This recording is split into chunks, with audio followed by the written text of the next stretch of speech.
আসসালামু আলাইকুম প্রিয় দর্শক, দেখতে পাচ্ছেন কোরবানির গরুর গোশত স্তূপ পড়ে আছে, প্রচুর পরিমাণে গোশত।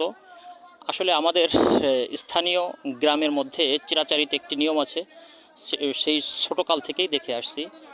যতগুলো মহল্লার মধ্যে গরুর কোরবানি হবে, যারা কোরবানি দিবেন বিত্তবানেরা, তাদের 1/3 অংশ এই মসজিদের সামনে জড়ো করা হবে এবং জড়ো করার পরে যারা কোরবানি দিতে পারেননি এবং যারা নিতে ইচ্ছুক এই ধরনের পরিবারদেরকে মানে 1/3 অংশ সকলকেই বন্টন করে দেওয়া হয়।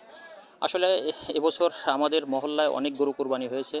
1/3 অংশ গোশত পুরোটাই ওজন দেওয়া হয়েছে, প্রায় 25 মণের মতো হয়েছে এবং 315 পরিবারের মধ্যে এই গোশতগুলো বন্টন করে দেওয়া হবে। সে লক্ষ্যেই দেখতে পাচ্ছেন গোশতের স্তূপ পড়ে আছে এবং এক একজনকে প্রায় 3 কেজি 3.5 কেজি করে গোশত এখানে দেওয়া হচ্ছে।